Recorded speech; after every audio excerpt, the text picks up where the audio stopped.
Class में सभी विद्यार्थियों का स्वागत है। बच्चों, आज हम गणित में 6.4 प्रश्न संग्रह को हल करेंगे। इस प्रश्न संग्रह में ध्यान देने वाली बात यह है कि इनके प्रश्नों को हल करने के लिए एक ही प्रश्न में एक से अधिक गणितीय सूत्रों का प्रयोग किया जाता है। बच्चों, 6.4 प्रश्न संग्रह का पहला प्रश्न हमने यहाँ लिख दिया है और इसमें ध्यान देने वाली बात यह है कि इस प्रश्न को हल करने में इन फार्मूलों का इस्तेमाल करना पड़ेगा। तो वह कैसे करते हैं यहाँ पर हम देखेंगे। तो हम शुरू करते हैं।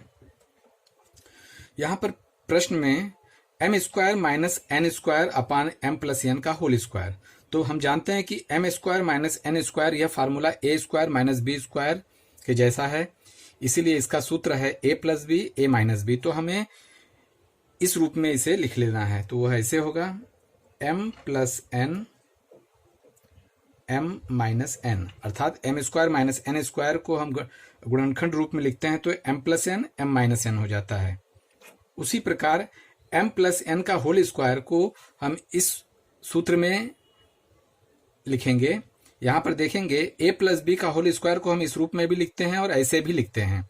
तो हमें इस रूप में लिखेंगे ताकि हमें डिवाइड करने में आसानी रहेगी। तो m प्लस एन का होल स्क्वायर को m प्लस एन दो बार लिख लेंगे, m प्लस एन, अर्थात m प्लस एन का होल स्क्वायर हो गया। अब यहां पर m square plus m n plus n square को हम ज्यों का त्यों उतार लेंगे।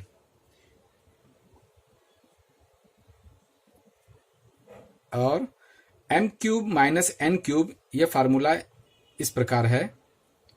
तो यह फार्मूला रखेंगे यहां पर, इसको हल करके इसका गुणनखंड रूप में। तो यह हो जाएगा m minus n m square plus m n plus n square. ये हमने 6.3 में पढ़ा है। इस फार्मूले को बच्चों अच्छी तरह से याद कर लेना है, यह बार बार आपके उपयोग में आएगा। अब हम इसे डिवाइड करेंगे। तो हम जानते हैं कि जब दो भिन्नों के बीच में गुणे का चिन्ह होता है तो अंश और हर में समान अंक होने पर हम उसे डिवाइड करते हैं। तो हम यहाँ देखेंगे कि m प्लस एन यहाँ अंश हर दोनों जगह है, तो इसको डिवाइड कर दिए। यहाँ पर देखेंगे m माइनस एन और यहाँ पर m माइनस एन है, यह भी अंश हर में है, इसलिए इसे डिवाइड कर देंगे। और यहाँ पर हम देखते हैं कि m square plus m n plus n square और यहाँ पर भी है m square plus m n plus n square, इसलिए यह भी डिवाइड हो जाएगा एक दूसरे से। बचा यहाँ पर केवल m प्लस एन हर में, तो इसका उत्तर अंश में कुछ नहीं है, तो यहाँ पर एक लिख देंगे अपान और नीचे m प्लस एन। तो बच्चों, इस प्रश्न का आंसर 1 अपान m प्लस एन होगा।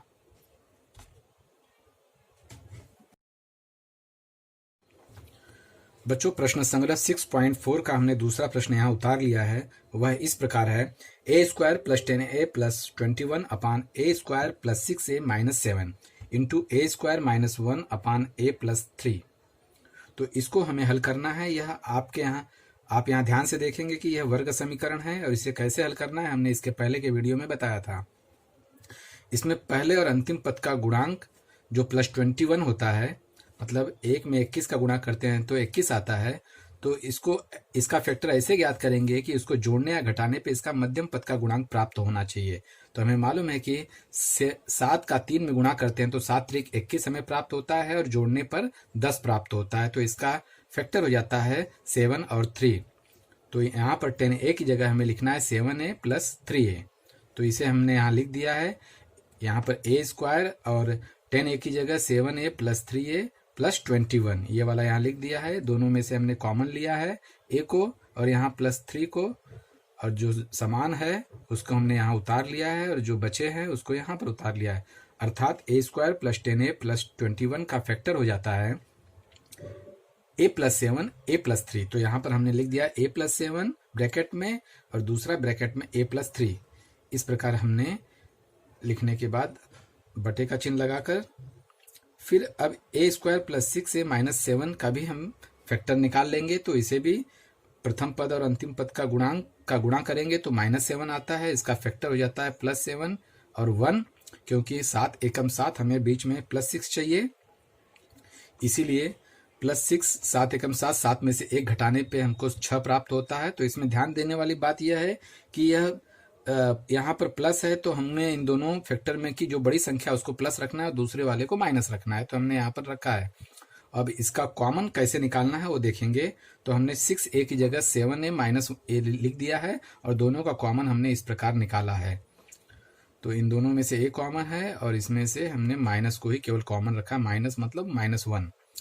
अब यहाँ पर लिखेंगे a प्लस 7 और a माइनस 1, अर्थात a square plus 6a minus 7 का फैक्टर हो जाएगा a प्लस 7 a माइनस 1। तो हम यहाँ लिखेंगे a प्लस 7 a माइनस 1, यहाँ गुणे का चिन्ह लगाएंगे। अब ये देखेंगे a स्क्वायर माइनस 1, यह हमें इस रूप में प्राप्त हो इसका आंसर प्राप्त करना है। तो हमें मालूम है a स्क्वायर माइनस 1, 1 को भी हम 1 स्क्वायर लिखेंगे तो उसका आंसर 1 ही आता है। तो इसे हम इस रूप में लिख लेंगे a plus b a minus b के रूप में। तो ये हो जाएगा a प्लस 1 a माइनस 1 और a प्लस 3 ज्यों का त्यों उतार लेंगे। अब हम इसे डिवाइड करेंगे, तो जो समान अंक हैं, जो समान संख्या है, उसे आपस में चूंकि गुणा है तो अंश और हर में हम उसको डिवाइड कर देंगे। तो a प्लस 7 से a प्लस 7 डिवाइड हो जाता है, a प्लस 3 से a प्लस 3 डिवाइड हो जाता है और यहाँ देखेंगे a माइनस 1 से अंश का a माइनस 1 डिवाइड हो जाता है। अब हर में कुछ नहीं बचा, अर्थात यहाँ पर 1 मानेंगे और अंश में a प्लस 1 बचा है। तो a प्लस 1 अपान यहाँ कुछ नहीं 1, अर्थात a प्लस 1 इसका आंसर होगा। बच्चों 6.4 का हमने तीसरा प्रश्न यहाँ उतार लिया है। 8x cube minus 27y cube अपान 4x square minus 9y square. तो हम देखेंगे इसमें जो अंश में जो लिखा हुआ है क्यूब और क्यूब यहाँ है, अर्थात और बीच में माइनस है, अर्थात हमें फार्मूला हमें याद है कि a cube minus b cube का ये जो फार्मूला है हमें इसे इस रूप में लिखना है। तो सबसे पहले हम इसका घन स्वरूप में लिखेंगे घनमूल निकालकर। तो हमें मालूम है 8 का घनमूल 2 होता है। हमने आपको सिखाया था घनमूल कैसे ज्ञात करना है। 2 चौके 8, 2 दूना 4, 2 एकम 2, 1। 3 जो समान संख्या जो 3 होती है उसका एक बार लिखते हैं तो उसका घनमूल होता है, जिसका हम फैक्टर निकालते हैं। तो यहाँ 8 का घनमूल हो जाता है 2, तो यहाँ पर हमने उसे 2 लिख दिया। और x क्यूब का घनमूल x होता है, ऐसे घन के रूप में लिखेंगे। उसी प्रकार 27 का घनमूल हम ज्ञात करेंगे। 27, 3 9 27, 3 त्रिका 9, 3 एकम 3। तो 27 का घनमूल 3 होगा, तो यहाँ पर हम 3 लिखेंगे। और y क्यूब का घनमूल y होता है, इसको घन रूप में लिखेंगे। उसी प्रकार हम देखेंगे यहाँ पर स्क्वायर स्क्वायर है और यहाँ पर 4 और यहाँ पर 9 है, तो हमें इसका वर्गमूल आसानी से निकल जाएगा। तो यह फैक्टर हमें इस फार्मूले पर जैसा दिखाई दे रहा है, तो हमें इसका गुणनखंड रूप इस प्रकार लिखना होगा। तो सबसे पहले इसका हम वर्गमूल के रूप में लिख लेते हैं। तो 4 का वर्गमूल 2 होगा और x स्क्वायर का x इसे वर्ग रूप में अब लिख दिया। माइनस 9 का वर्गमूल 3 होगा और y स्क्वायर का वर्गमूल y होगा और इसका वर्ग लिख लिया, जिससे कि ये दोनों एक दूसरे के समतुल्य हो जाते हैं। अब हम देखेंगे सूत्र प्रयोग करेंगे यहाँ पर। तो हम देखेंगे कि ये जो 2x cube minus 3y cube हमें इस रूप में प्राप्त हो गया है, अर्थात अब हम इसे इस रूप में लिखेंगे। तो यहाँ पर पीछे की तरफ लिखते हैं। घातीय सूत्र के रूप में इसे लिखेंगे। तो 2x माइनस 3y और यहाँ पर हो जाएगा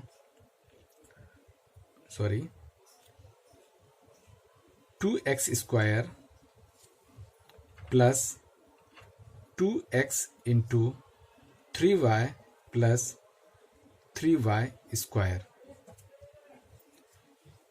इसका विस्तार गणितीय रूप में इस प्रकार हो गया, गणितीय सूत्र का उपयोग करके।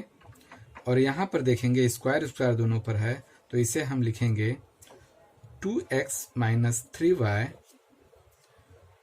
2x plus 3y।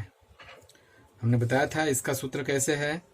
a square minus B square बराबर a plus b a minus b, या a minus b a plus b, जैसा भी लिखें।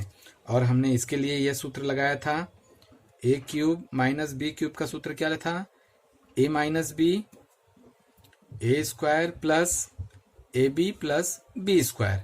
हमने पीछे यह देखा था, तो इसी सूत्र का प्रयोग करके हमने यहाँ पर इसका विस्तार किया है। अब हम देखेंगे कि अंश और हर में गुणे की प्रक्रिया में कैसे डिवाइड होता है।